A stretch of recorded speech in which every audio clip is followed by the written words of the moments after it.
Hello, true believers. Welcome to another edition of BK's Bullets. My name is not Brent Casina. My name is Jim Afanis, and from time to time, Brent asks me to look at comic books for you. Today, I'll be taking a look at Wanted. Wanted is by Mark Millar, J.G. Jones, and Paul Mounts, and it's distributed by Top Cow, which is not Marvel and it is not DC. I think that's really, really important to understand that, because this comic book is unlike anything I've ever read. And I'm going to be getting into spoilers in just a brief second, but before I do and deep dive the review, remember to comment, rate, and subscribe. It helps Brent's channel out immensely, both with YouTube monetization and world domination. Well, at least comic book domination, because the guy puts out some pretty cool stuff on his channel. If you're a fan of comics, do yourself a favor and subscribe. Now, I'm going to spoil the crap out of this, so if you haven't read this, put this video away, come back later. For everybody else, let's deep dive the story and my opinion of Wanted. Now, I had no idea what to expect reading this comic book. Brent, let me borrow it. It's a trade. It's 6 volumes all put together. From my understanding, this is the only appearance of these characters. This is a basic one-off story. You don't have to know anything going into it. There's no tie-ins from any other stories. And as far as I can tell, when the story ends, it ends. And it follows a normal guy. And he turns out he is actually the father, I'm sorry, the son, his father is this famous assassin known as the Killer.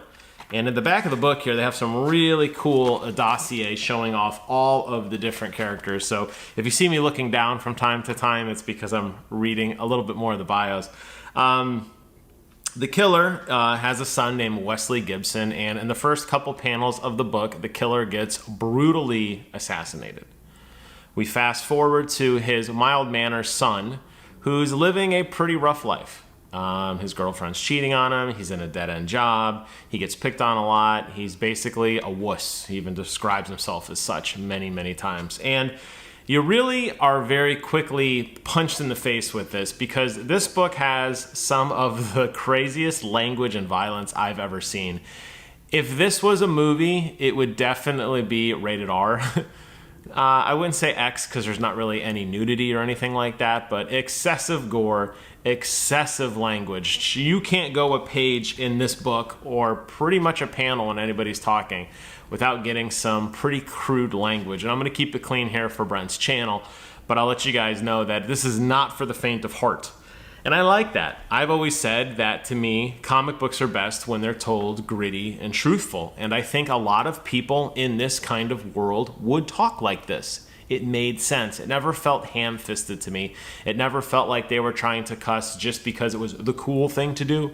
It's just the natural ebb and flow of how people talk. And I appreciated that brutal honesty. Anyways, what ends up happening is Wesley's father left him a standing will that says, if you become the ultimate badass, I will give you all the money and all the fame and all the fortune that I have acquired over my years of being a mercenary murderer.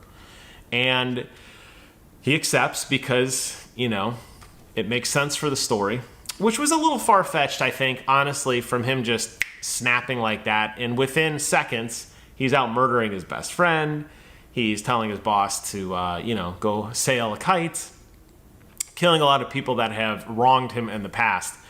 I never once felt like he was a good guy. And I never felt like, I think back to my days watching wrestling. Even when there were villains that came out, you still kind of rooted for them because they were kind of tough guys. And sometimes even anti-hero, like a Steve Austin, for example. Not this guy. This guy is a straight-up sociopath, homicidal, maniac, murderer all the way through the book. Once those first few pages go away, he never looks back. And it's interesting to see that journey. I don't really feel it's warranted, and I'm curious, as again, I always find something relevant to talk about in these reviews, at least in modern culture. With the Joker movie coming out very, very soon, I'm curious to see how they handle that guy's descent to madness, because in Wanted, this guy just goes straight up bat crazy in seconds and just starts obliterating everything around him. So, tough pill to swallow at the beginning, but you know what? It was written well, the art is great, so I stuck with it. Now, What ultimately ends up happening is we find out that all of the supervillains have actually killed off all the superheroes. Years and years ago, back in the late 80s, they all got together and basically created this giant supergroup, and they went and systematically murdered all of the heroes we know. They don't call out any by name. There's references to Batman in here. There's references to Superman in here. There's references to the Fantastic Four in here. So it's clear to me that there are a lot of people who were killed. And there's actually a part where they have Superman's cape, which I thought was actually very, very interesting.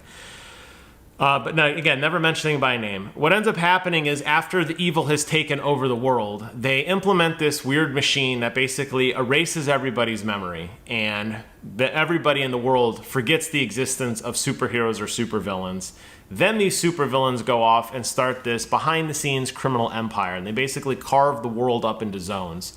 And they meet once a year for their annual supervillain group, where they are a essential shadow council doing whatever they want, whenever they want. And because they're the only show left in town, they pretty much get away with murder, literally and figuratively, for a very long time. That's when Wesley Gibson enters, and he is an up-and-comer working his way up the ranks. People respect him naturally because of the great work his father had done in the past. And he seems to be well liked by everyone, including his mentor and his father's ex-girlfriend, the Fox. It's worth mentioning that Brent pointed this out too, that both Wesley and the Fox are stylized after Eminem and Halle Berry, respectively. I don't know why they did that. It's kind of weird. You notice it. I don't think it takes away from the story. Maybe the Halle Berry thing's a little odd. This book was written, I think, in the early 2000s. So let's see if I can find it. 2006 was when it was printed. So I guess Halle Berry was still kind of in then. I know she's not so important in Hollywood today in the late 2019s. But that was a kind of interesting design choice. Doesn't take away from anything, but definitely worth mentioning. Anyways, I really like this whole criminal world that they built up, where you had all of these villains basically assigned to different parts of the world. They get together for their big annual villain powwow, and there is a villain, Mr. Ruckus, who is one of the main protagonists, I guess, I don't know, in this story, if you want to think of him that way. He definitely is not happy with the status quo. I'm sorry, Mr. Rictus. There's Mr. Rictus there. Kind of deformed looking old dude, always wears this long trench coat. He's got a hat kind of covering his face. Kind of reminds me of a skeleton. He's not happy. Mr. Rictus isn't happy because he wants to be a villain again. And he basically calls a council to have a vote to say, hey, can we go public and be murdering bastards again? And everybody says, no, we're happy with what we're doing, kind of living this rich and famous life. We're all kind of fat, dumb, and happy at this point. And he doesn't have it. And he basically goes out and starts a coup and systematically murders all of the other crime families, leaving poor Wesley and his faction off alone. And the culmination of the story is that Wesley, now fully trained in only 3 or 4 short weeks, basically gets revenge, and in about 3 panels kills off everyone in Mr. Rictus's army. The book ends with Wesley decreeing that he is the best person in the world. His thought dead father returns to basically say, I staged all this just to see how you would do. You're my greatest legacy, and now I want you to kill me because only you, I would only be satisfied knowing my son killed me. Wesley, being a nut job that he is, blows his dad away, then turns to the audience at the end and has some more expletives, basically saying that, you know, you're going to put this book down and go back to your normal life, and I'm going to go off and live to be this badass that I am, with all the women and money in the world, and basically, you know, screw you. And the book ends. That was Wanted. Interesting. I probably left out some plot details, but that's the gist. Should you read it? If you like dark stuff, yes. You're going to have to suspend a lot of disbelief, particularly in Wesley growing up so quickly, becoming such a villain so quickly, being able to dispatch the guy who single-handedly took out this entire crime syndicate in a couple pages. Very unbelievable. But it's a comic, anything can happen. What I was more fascinated by was the more behind the scenes stuff, seeing how all the different villain families kind of worked, all the different goofy characters that they had, the way that they tried to almost live a normal life in a weird way. They alluded to going off on these missions to alternate planets to go kill superheroes there for sport because there were none left on their planet. We really didn't get to see much of that. So I feel like ultimately Wanted had some really cool concepts that were implemented into the story. But ultimately they focused on kind of the wrong thing. And Wesley wasn't a likable character. I didn't sympathize for him at all. He was kind of annoying, honestly, just the way he talked and how arrogant he was. But I guess if you're trying to convey a story of this guy who is the be-all, end-all, ultimate supervillain, even though he, you know, just stumbles into it in just a few short weeks, I guess this is the best way you would tell that story.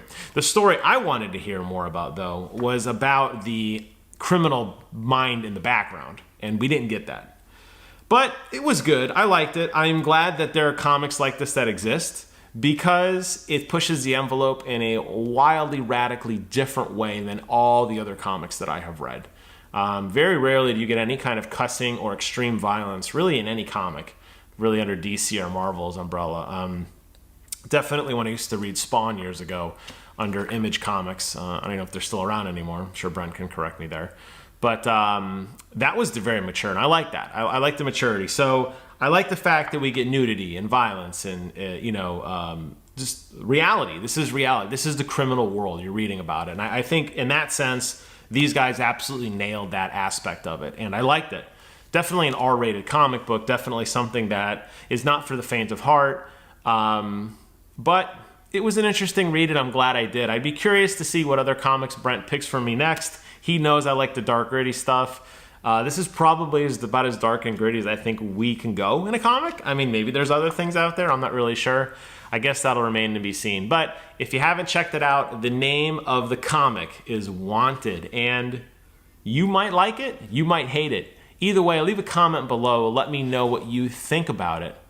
With that, I'd like to close out this video. Thank you guys so much for watching. Take care of yourselves. And until next time, I will see you guys in the funny pages.